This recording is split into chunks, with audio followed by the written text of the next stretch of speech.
Okay, so this is one of my bucket lists that I want to do.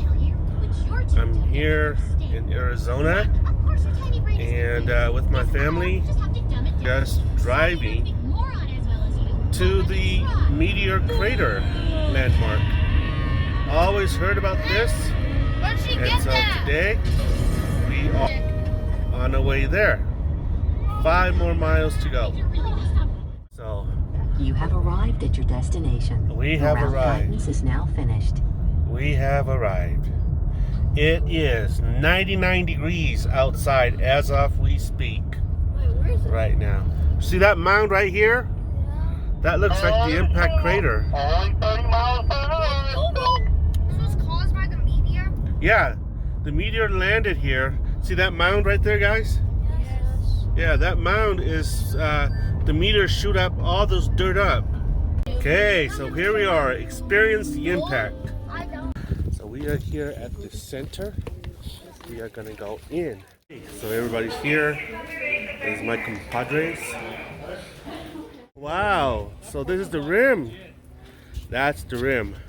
We're gonna go this way. Holy cow.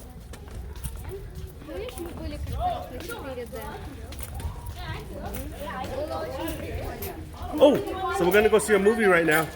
Yeah, there's a movie. Come on. We're going to see there's a 3D, 4D theater movie here. Okay, where are we going? Are you on the right? Oh, we're gonna see the movie now?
Welcome to Meteor Crater.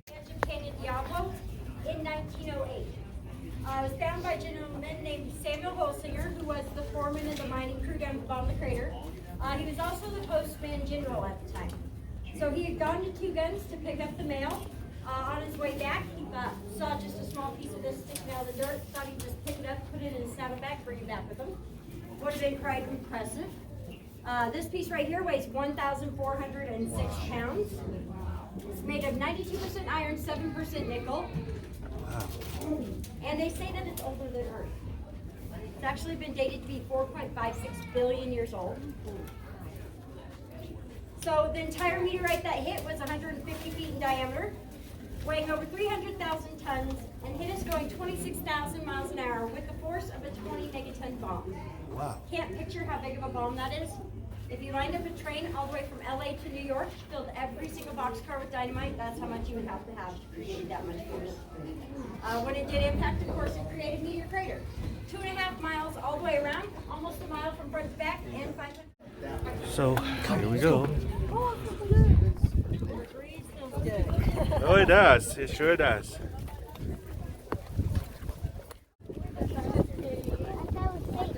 All right, folks, like I said inside, my name is Dorothy. I will be your tour guide.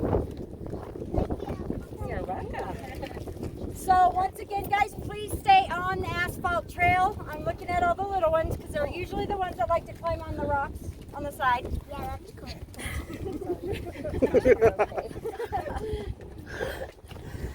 Last group I had out here, there was a couple of little ones, like little ones that were sitting on the rocks up here on the front. They're not glued down. They're not bolted down. They do roll out from under your feet. All right, so who here has been out to the observation decks? Just a couple? All right. So down at the bottom of the crater, guys, there is a 6'2" cutout of an astronaut and a 3' by 25-foot American flag. It is your job during our tour to try to find it. Just gives you guys a little bit of perspective of how large the crater actually is when you do find it. When you do find it, don't tell everybody else where it is. All right, so a little bit of history. Back in the late 1800s, we were actually declared to be a volcanic steam vent by the USGS. Huh. They came out here, did a couple weeks worth of testing, one of them being a compass test at the bottom of the crater to see if anything down there was magnetic. When nothing affected their compass, that's what they declared it. So all the way up until 1960, we were called a volcano. Now, of course, we can look at the site and know that it's obviously not volcanic. There's nothing volcanic here. But we are surrounded by volcanoes. So Flagstaff, we have the San Francisco Peaks, Humphreys Peak, Sunset Crater, all volcanic. If you look way out to the east over here, you guys won't be able to see it because you're building away. Those black remnants of mountains you see way out there, those are the Hopi Buttes. They're an ancient volcanic mountain range. So there are volcanoes in the area, but obviously this is not one of them. But back in the late 1800s, early 1900s, the scientific community believed that every crater on Earth was caused by a volcano. If it wasn't a volcano, whatever it was just as big as the hole itself and should still be intact, buried just below the surface. That kind of goes with my next story. I'll tell you when we get to the top. Are there any questions? All right, so I have one warning. Hold on to your hats. Hats, glasses, brochures, they will blow away. The wind is starting to pick up out here, so you won't even expect it. It'll be perfectly calm, and all of a sudden a big gust of wind will hit us, and stuff will fly. If it goes into the crater, it's there forever. All right, let's go ahead and move down the trail. Yeah, don't run off.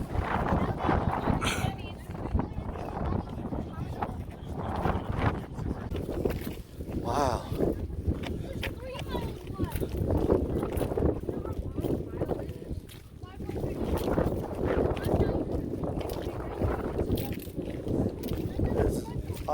Awesome sight.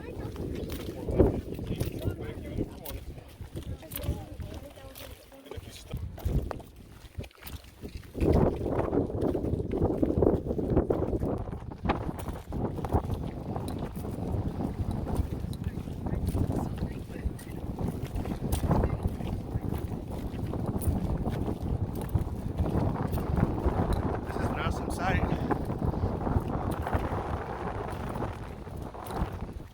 Hey, what do you think? It's lovely. It's lovely, huh? It's a different kind of beauty, huh?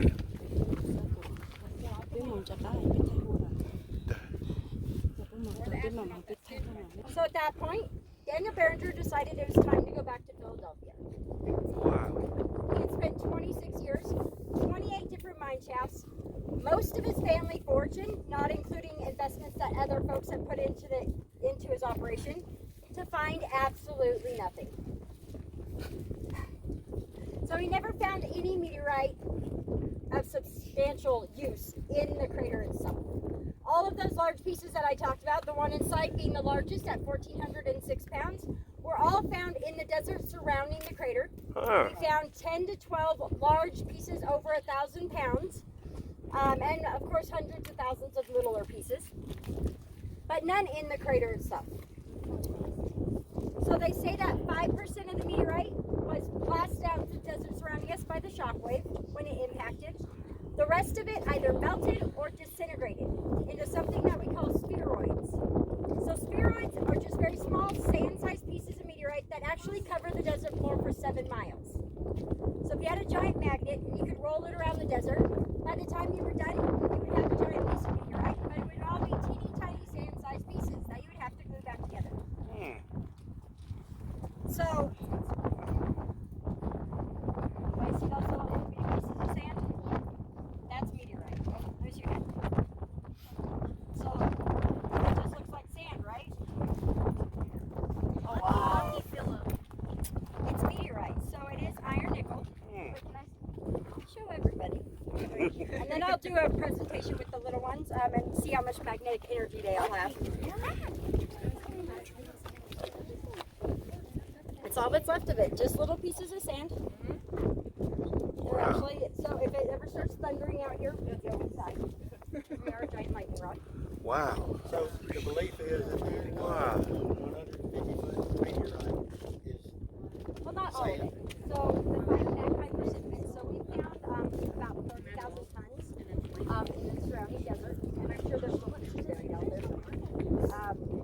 But so the 150 feet is an estimate. the under, well, I mean, it's not. You haven't found a 150-foot piece.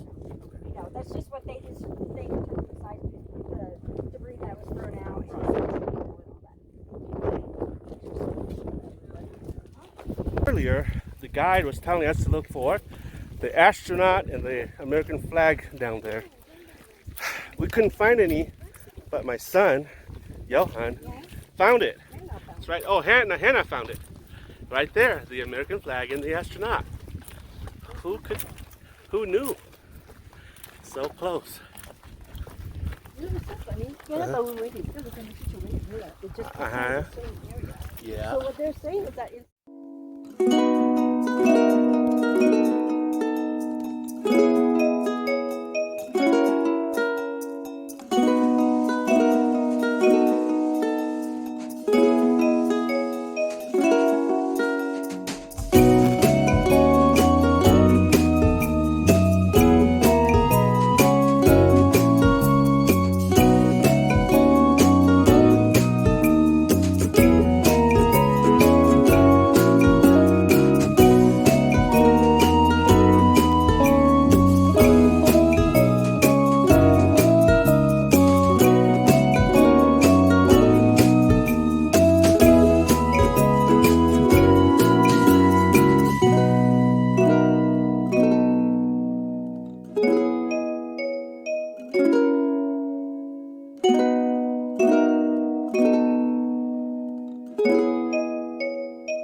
Okay, so we just came down from the observatory. That's the top one. We're going back down. Okay, that's the lower. I guess that's the mid observatory, and then there's a lower one over there. We're not gonna go there. We've been here, gosh, about 4 hours already. So we'll be going home. This is so beautiful. Check this out, guys. Just look at this crater. Wow. You gotta have something so powerful coming down from the sky to create something like this. Whew.